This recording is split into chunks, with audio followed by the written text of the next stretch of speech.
Hola, ¿qué tal? ¿Cómo está? Bienvenido. Esto es Universo Deportivo. Como siempre, lo invitamos a compartir media hora todo deporte, análisis, información, el invitado del día, todos los temas deportivos que hacen a la actualidad y que están vinculados a muchos temas que empiezan a tener realmente un valor importante en mayo, junio, estos días que tenemos tanta actividad deportiva con el Campeonato Mundial Sub-20 en la Argentina, que es un evento importantísimo y que lo estamos disfrutando. Más allá de que es el Mundial donde algunos ponen el acento o el ojo en algunas ausencias que son importantes, Brasil ha llegado sin Hendrick, un jugador fundamental para Palmeiras que ya fue transferido al Real Madrid, que debutó con 16 años. A la Argentina no le prestaron a Garnacho, que era la gran esperanza de este seleccionado, sobre todo del público, para ver un futbolista que puede ser muy importante y tener mucho peso cuando la selección empiece a desarrollar ya el programa del futuro con la renovación de la renovación, como ha dicho también el presidente de la AFA. Y por supuesto también la ausencia de Emery, el compañero de Messi en el Paris Saint-Germain, que es un futbolista francés que no fue cedido justamente a su seleccionado y que es un jugador de muchas cualidades. Lo mismo que ha pasado con Bellingham en Inglaterra, es decir, han faltado jugadores importantes, pero creo que tenemos que poner el ojo en los que están, en los que juegan. Y estamos viendo un torneo realmente apasionante con partidos que nos empiezan a mostrar hoy a las estrellas del mañana. Llega para Manchester City la gran posibilidad de la final de la Champions League frente al Inter, un equipo que en este momento es el mejor del mundo, es el equipo de Guardiola, pero que tiene que jugar el partido frente al Inter, que tiene una delantera realmente muy peligrosa, comandada por Lautaro Martínez, y que por supuesto le va a ser el partido muy difícil. Es un partido, puede pasar cualquier resultado porque en el fútbol no están los resultados puestos, no están garantizados. Siempre los juegos hay que desarrollarlos, los partidos hay que jugarlos y allí se ve quién puede alzar en este caso la famosa orejona. Estamos también con la definición del rugby, del Super Rugby América, es un torneo profesional que empieza a potenciar a jugadores para los distintos seleccionados. Peñarol, Selman, Dogos, por supuesto los Pampas, Yacaré 15, equipos que han mostrado mucha categoría y que empiezan ahora a pensar en las semifinales. Y por supuesto también todo lo que tiene que ver con nuestra Liga Profesional de Fútbol, la Copa Libertadores de América, la Copa Sudamericana. Todos los temas deportivos aquí en Universo Deportivo, que está como siempre con el invitado del día. Las siguientes instituciones auspician este programa: ADE, Asociación Dirigentes de Empresa; Fundación de Altos Estudios en Ciencias Comerciales; UCES, la excelencia, un compromiso; Produces, Centro de Producción Integral Multimedia, Radio y Televisión. Vamos a charlar con Carlos Viacaba, un gran amigo, un gran colega, un hombre de los medios, un periodista cabal que ha escrito en colaboración con otro colega el libro del Flaco Menotti, El último romántico, un libro que hace referencia a un tema que vamos a hablar hoy en la mesa, a uno de los hombres que cambió la historia del fútbol argentino. Y también Muñoz Moreno Pedernera Labruna y Lustó, La máquina de River, un libro que homenajea a uno de los equipos más importantes del fútbol argentino, un campeón que tuvo una historia corta, si se quiere, cuando se analiza lo que fue el desarrollo, pero que dejó una huella que duró por los siglos de los siglos, por la eternidad, porque aún así la máquina que se refería a este equipo está como símbolo en el Museo de River Plate. Es el equipo emblema de la historia grande de River Plate. Gracias, Carlos, por haber venido. Por favor, Hernán, gracias a vos por la invitación. Un placer tenerte y quería arrancar con esto de Menotti, ¿no? El último romántico, que me parece que es un libro fundamental para todo aquel que le guste, ya no solo el periodismo y el deporte, el fútbol, porque Menotti cambió la historia del fútbol argentino. Mira, es un libro que hacía falta porque se hablaba de Menotti, o durante mucho tiempo se habló de Menotti, pero no había nada que reflejara quién era Menotti. Sí. Entonces decidimos, con Gustavo García, mi colega de aventuras literarias, dijimos, no hay nada de Menotti. Hay gente que no conoce a Menotti, hay generaciones que no conocen a Menotti y no conocen a un entrenador que cambió la concepción de la selección argentina. Hoy estamos festejando el título mundial en Qatar 2022 y eso no habría sido posible de no haber existido una persona, un entrenador, un hombre con un proyecto que hizo que la selección fuera importante. Sí. Cambió el desarrollo del fútbol argentino. Alguna vez le dije a Guillermo Blanco, que él es muy cercano al Flaco, que Menotti, cuando tomó la selección en 1974, era un equipo, el equipo argentino, la selección a los que los jugadores no querían ir, que tenía un desorden muy grande, que no había organización, que tenía muchas dificultades, que perdió con Holanda 4-0 en el Mundial, y 4 años después, con un desarrollo claro, con un trabajo profundo, con una organización metódica, con un cambio en la concepción de los entrenamientos y en el fútbol a jugarse, la Argentina le gana la final a Holanda 3-1 y lo pasa por encima. Me dijo que era la mejor descripción, ¿no? Pero ese fue el trabajo de Menotti. Hoy cuando, sobre todo las generaciones jóvenes, te dicen, tal jugador renunció a la selección, y lo toman casi como si fuera una afrenta a la bandera. Sí, sí. Bueno, a esos chicos, a mí me gusta explicarles que quien hizo que los jugadores recuperaran la pasión por la camiseta celeste y blanca fue Menotti. Sí, sí, sí. Porque durante mucho tiempo los futbolistas gambeteaban las convocatorias, Sí, sí. porque sabían, esto suena feo, pero realmente es así, que era un problema jugar en la selección. Sí. Porque la organización era un caos, porque nunca se sabía quién era el entrenador de turno, porque no se sabía ni siquiera si había una agenda de partidos programada para desarrollar una cierta preparación. Todo eso cambió en el 74 cuando Menotti dijo, la selección es el equipo de todos. Prioridad número 1. Prioridad número 1. Y hay que hacer que el país esté representado por la selección. Sí, Eso sí. marcó un antes y un después, que obviamente, al verse coronado con el título del año 78, todo proceso para, digamos, quedar en la historia necesita un título, un éxito. Sabemos que la sociedad está dividida entre los que ganan y los que pierden, lamentablemente. Sí, sí, sí. Es como que el éxito te Disimula todo, claro, y disimula te todo y subraya además te eleva a un pedestal solamente por haber ganado. Sí. Bueno, en este caso Menotti merece el pedestal, como también lo merece Milardo, como también lo merece Scaloni, Claro. porque creyeron en un proyecto y le dieron vida. Sí, Y ese proyecto además tuvo la suerte de verse recompensado por el éxito. sí. Pero lo importante en un fútbol, en un país que generalmente no cree en los proyectos, es que alguien se animó a decir, gente, hagamos un proyecto. Sí, sí. Y además Menotti le agregó un cambio en todo lo que es la organización, pero además le agregó un cambio en lo futbolístico, porque le dio la dinámica y la velocidad europea que necesitaba el fútbol argentino, lo puso a tono, ¿no? Y después la jerarquía hizo que sobresalga la Argentina. La calidad individual estuvo siempre. Sí, sí, claro. De hecho, desde Julio Libonati hasta ahora, para los pibes, Julio Libonati, un jugador de la década del 10 o del 20, que fue el primer argentino que se fue a jugar al exterior. Sí. Desde Julio Libonati hasta ahora, ya bien entrado el siglo XXI, Sí, Europa sigue captando talento argentino. Sí, claro. Entonces claro. el talento está, el talento Sí. existe y el talento se busca. A ese talento había que adosarle la organización y la disciplina que le quitara caos a los equipos. Exacto. Eso es lo que logró Menotti. Y además, Carlos, y vos lo sabés bien, el equipo argentino, más allá de los resultados, creció después del 78. Es decir, yo digo, tuvo una gira por Europa en el 79 donde brilló y Escocia lo despidió de pie gritando Argentina, Argentina. La gira de 1980, más allá de perder con Inglaterra, la forma en que jugó, la goleada a Austria, el Mundialito de Uruguay, donde Argentina superó a Alemania con claridad. Es un equipo que siguió creciendo en el tiempo. Es que, paradójicamente, la selección del 78 se quedó con el título, Sí. pero yo creo que la que más representa el fútbol de Menotti es la que se dio en el periodo 79-81. Sí, sí, sí. Porque sí, es la sí. que desplegaba el fútbol tal vez más fluido. Sí, sí, sí, sí, es lo que yo sostengo siempre, que el equipo creció, y te digo más, te agrego, que el mejor partido del ciclo de Menotti es el partido del Mundial del 82 frente a Hungría, que me parece que es un partido cabal, ¿no? Es un partido total, donde se representa lo que vos decías, ¿no? La filosofía clara del Flaco Menotti en esa victoria. Es que, más allá de la cuestión de la motivación patriótica, si querés, por el contexto de la guerra de Malvinas, con la cual los jugadores salieron a jugar ese partido de una manera diferente, Sí, además era el momento, después de la derrota con Bélgica, que tenía que aflorar el campeón del mundo. sí, sí. Y el campeón del mundo debía aflorar jugando como un campeón. ¿Qué fue lo que hizo? Que fue lo que hizo. Sí, Y por eso perdemos a veces la dimensión de decir, bueno, quedó 1º en el Mundial 82 después de haber ganado el título.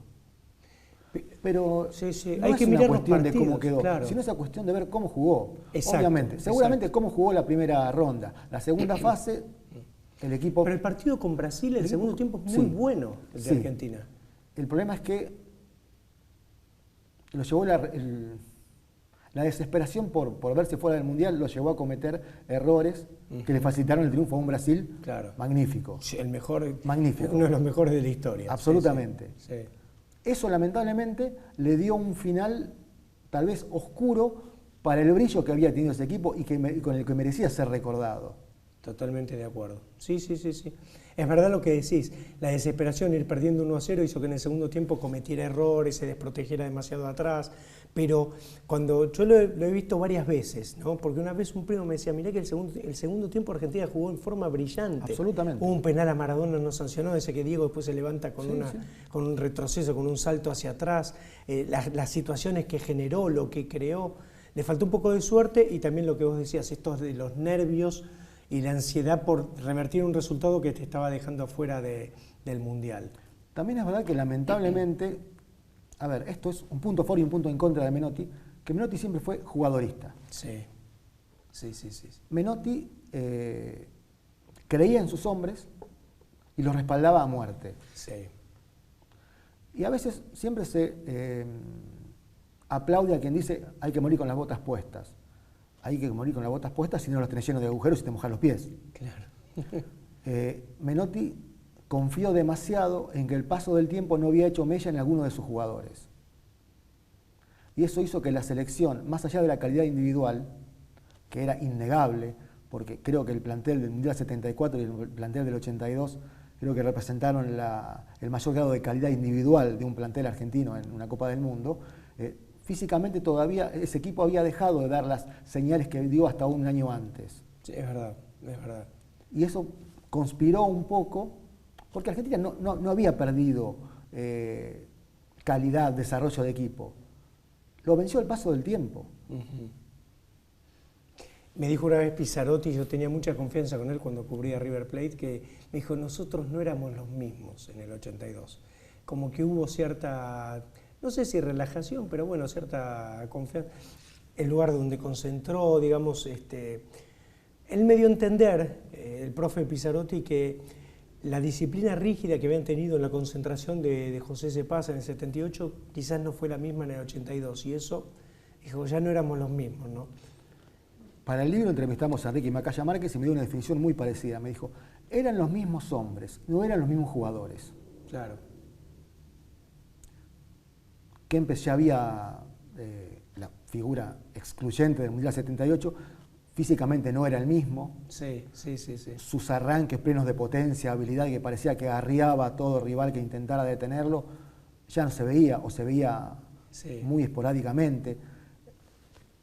Y lo que todos soñábamos con la conexión que parecía mágica, Maradona-Kempes, el antiguo mejor jugador del mundo con el nuevo mejor jugador del mundo, no funcionó porque Diego todavía estaba madurando, a pesar de que ya había hecho maravillas indescifrables en argentinos y en Boca, pero Kempes ya no era el que lo podía acompañar, que era un jugador maravilloso. Fue extraordinario. Lamentablemente infravalorado o poco valorado por las generaciones actuales, que no se dan cuenta de que Argentina tuvo en sus 3 consagraciones mundiales a Kempes, a Maradona y a Messi, y en ese momento, y en este momento, no había jugadores de esa dimensión.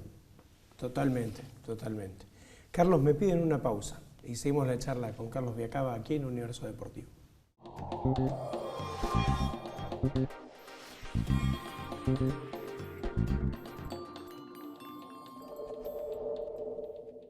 Un puñado de murmullos, historias de pugilistas y soñadores. Un libro que bucea por la vida de tantos boxeadores que persiguen sus sueños detrás de un puñado de murmullos. Pedidos a universodeportivo@hotmail.com.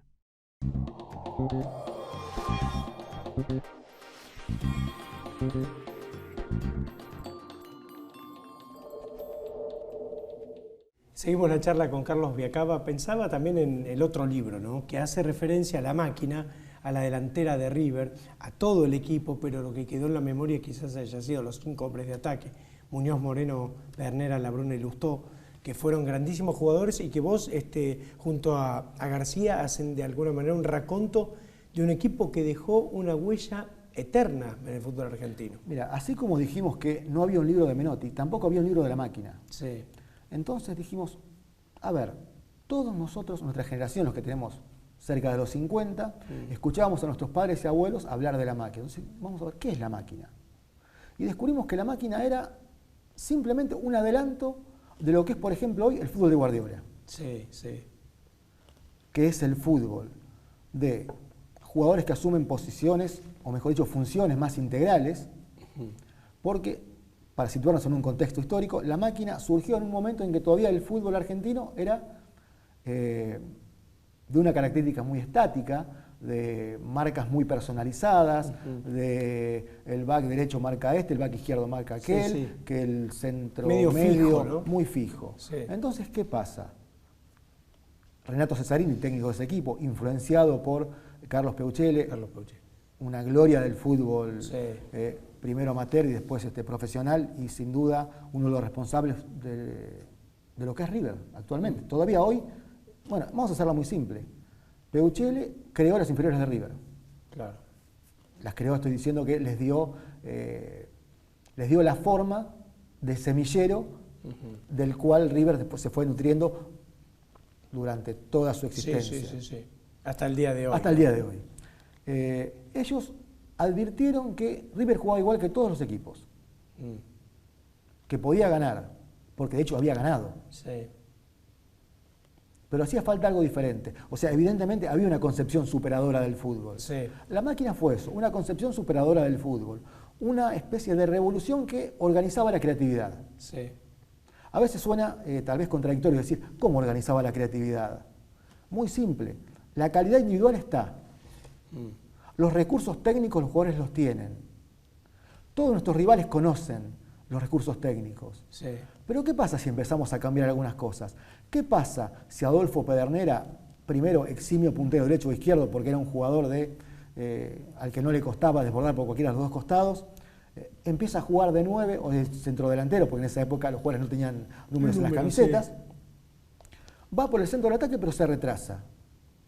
Hoy, ¿qué pasa? Y le saca referencia al defensor central que estaba en el medio, en una época que ya existía la WM, un sistema táctico que para que los chicos que les encanta hoy escribir todo en números era un 3-2-2-3, o sea, 3 defensores, 4 mediocampistas, 2 de ellos de vocación defensiva, 2 ofensivos y 3 delanteros.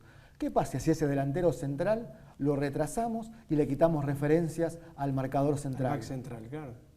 Y además Pedernera era el cerebro del equipo, ¿no? Justamente, había que tener a un jugador como Pedernera con la lucidez para hilvanar las jugadas de ataque de River, para que las referencias de los rivales se hicieran todavía más difusas. Porque no era que solamente se retrasaba Pedernera y había que ver cómo se acomodaba la defensa rival. Era que se retrasaba Pedernera, subía la Bruna, el marcador que estaba en ese momento custodiando a la Bruna, ya también había perdido al delantero que debía seguir.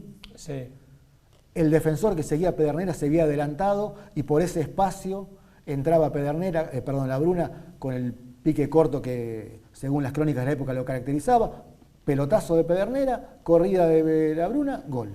Claro. Tan fácil como eso. Uno dice tan fácil, tan revolucionario, porque hasta ese momento la concepción del fútbol era 2 wings, punteros extremos, como quieran llamárselos, muy veloces por los costados, centro rasante, entrada para que el centrodelantero definiera. Eso era el fútbol.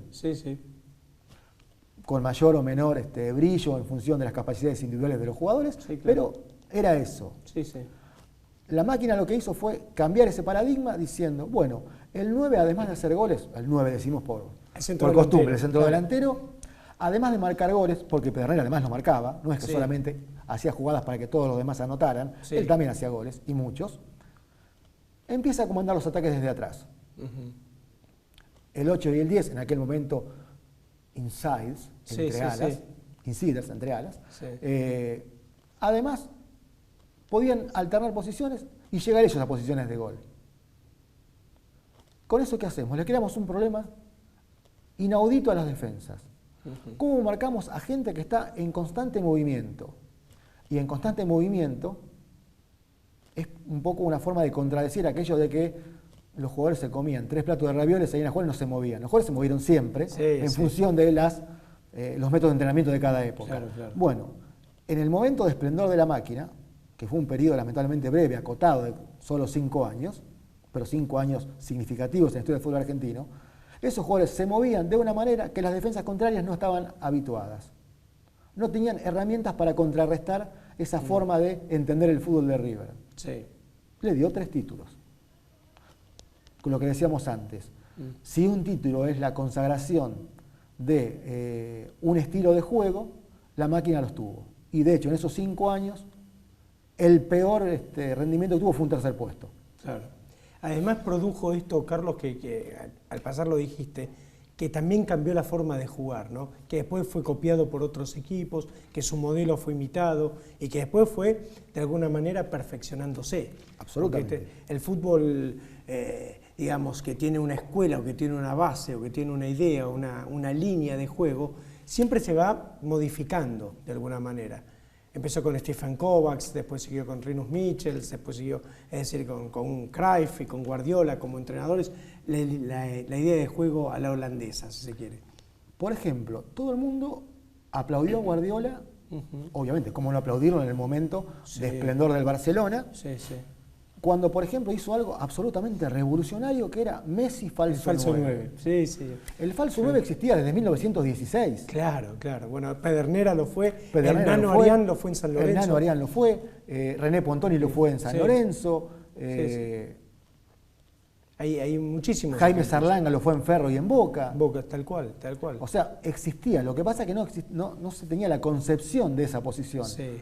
Porque a veces uno cree que el fútbol, o mejor dicho, algunos tienden a creer que el fútbol es una ciencia exacta. El fútbol es una cuestión de apreciaciones que son vistas o no. Porque la revolución de Pedernera retrocediendo no se le ocurrió a Cesarini y a Peuchele de la nada. Antes ya alguien lo había hecho. Lo había hecho el uruguayo José Piandivene en la década del 10. Sí. Lo habían hecho algunos ingleses en la década del 20 y del 30. Sí. O sea, siempre hay una fuente de inspiración. Exacto. Vos ves un movimiento o una jugada o un simple movimiento en un partido y lo tomás y lo perfeccionás. Siempre hay una inspiración. E incluso ni siquiera hace falta que sea una cuestión que en ese momento se aprecie como revolucionaria, sino que es el primer paso hacia una revolución. Exactamente, sí. Lo que pasa es que hay que tener la predisposición para entender que el fútbol, que eternamente fue y será 11 contra 11 en una cancha de más o menos 110 metros de largo por 75 de ancho, tiene variantes que no son acotadas. Va a depender primero de la característica de los jugadores, de la inteligencia de los jugadores, del criterio de los entrenadores, y el fútbol va a evolucionar siempre. Sí. ¿Qué pasa? En un momento en que el fútbol estaba estancado en una concepción tal vez demasiado rígida, la máquina en la Argentina y otros equipos en el mundo demostraron que se podía jugar otro fútbol. Y ese fútbol está vigente plenamente, porque uno se sienta a ver al Manchester City, obviamente no voy a decir que Manchester City es la máquina, porque ninguno de nosotros vio la máquina. Claro. Nos guiamos Pero es una máquina de jugar. Pero es una máquina de jugar. Sí. Hoy, más allá de cómo le vaya en la Champions, porque tiene que enfrentar al Real Madrid, que tiene una camiseta muy pesada, viste, con mucha chapa y que te gana a veces con la camiseta, con Benzema iluminándose. Para mí hoy es el mejor, en este momento, el mejor equipo del mundo, el City. Y todavía tengo esperanza que Arsenal pueda ganarle en la Liga por una cuestión de que hace mucho que no ganan, ¿viste? Por esas cuestiones. Pero me da la sensación de que es el equipo que mejor juega. Podía haber sido, perdón Carlitos, podía haber sido Bayern Múnich, pero cuando lo echaron a Nagelsmann se desdibujó. Absolutamente. Lamentablemente se le está al Manchester City encima porque no gana la Champions. Pregunto, perdón, ¿qué me importa que no gane la Champions? O ganar 4 Champions seguidas va a hacer que el legado del Manchester City sea mayor. Sí, estoy de acuerdo. Por eso digo que para mí es el mejor equipo del mundo. Puede quedar eliminado con Madrid, tranquilamente. Porque además pero bueno, el fútbol no es una ciencia exacta. Tenés 3 posibilidades, ganás, perdés o empatás. Depende de vos y de tu adversario. Sí. Y depende de un montón de imponderables que hacen que el fútbol tenga el encanto Sí. que nos permita a nosotros seguir palpitando y seguir emocionándonos con ese juego. Sí. Y bueno, cuando salen a jugar puede pasar cualquier cosa. Por eso el Manchester City no gana la Champions. Por eso el Manchester City gana un montón de otras cosas. Sí, sí, sí. Porque juega generalmente mejor que el resto. Y a grandes rasgos los mejores siempre ganan. Sí, claro. Pensaba en esto y para finalizar, ¿no? Porque ya se nos acaba el tiempo, pero en esto que has contado, que tenés un gusto muy acabado por el fútbol. El fútbol se puede ver de 1000 maneras distintas, pero tanto en el libro de Menotti como en el libro de La Máquina, reflejás también un gusto por el fútbol, que deja de ser también una sensibilidad, ¿no? Esto que la escuela menotiana siempre dijo. Yo siempre tengo esta idea. Cuando a uno le dicen en un grupo de amigos, che, ¿vamos a jugar al fútbol o vamos a ganar al fútbol? Vamos a jugar. Claro. Básicamente el principio es vamos a jugar. Sí, sí. Obviamente, queremos ganar porque jugamos para ganar. Esa vieja locura ideológica de decir, a mí me gusta jugar lindo, a mí me gusta ganar. Claro. No, Como a si fuera todos nos gusta ganar. claro. Una cosa no está divorciada de la otra. Sí, sí, sí. El fútbol es un juego que podrá tener diferentes matices tácticos o estratégicos, pero todos juegan para ganar. Absolutamente. A lo sumo, si te sentís inferior a tu rival, Sí. jugarás a no perder. Sí. O a tratar de ganar de contragolpe. Pero que también es válido. incluso así, jugando a no perder y solo apostando al contragolpe, vas a ganar. Sí, O podés llegar a ganar. claro. Porque sigue siendo un juego. No es una ciencia exacta, Sí. insisto, por eso es reiterativo, no es una ciencia exacta, es una ciencia maravillosa, una ciencia artística el fútbol. Absolutamente. Y así lo entendió Menotti, así lo llevó a la práctica La Máquina, y así creo que es como lo disfrutamos todos. Un placer, Carlitos. Gracias, por Hernán, haber muchísimas venido. gracias. Carlos Viacaba en Universo Deportivo, que sigue de esta manera. Las siguientes instituciones auspician este programa: ADE, Asociación Dirigentes de Empresa; Fundación de Altos Estudios en Ciencias Comerciales; UCES, la excelencia, un compromiso; Produces, Centro de Producción Integral Multimedia, Radio y Televisión. Muy bien, así llegamos al final de Universo Deportivo. Recuerde que en la próxima edición vamos a hablar de los temas fundamentales de este fin de mes y que están vinculados al Mundial Juvenil que se desarrolla en la Argentina, a la final de la Champions y a los torneos que se desarrollan en el mundo con el eje principal en nuestro campeonato. En la Liga Profesional de Fútbol, que tiene a River y a San Lorenzo en la pelea y algunos equipos que se pueden meter, Talleres de Córdoba, Estudiantes de La Plata, Defensa y Justicia, Rosario Central, todos ahí en la lucha. Vamos a hablar de estos temas en la próxima edición de Universo Deportivo. Por su paciencia, por su atención, muchísimas gracias y hasta siempre.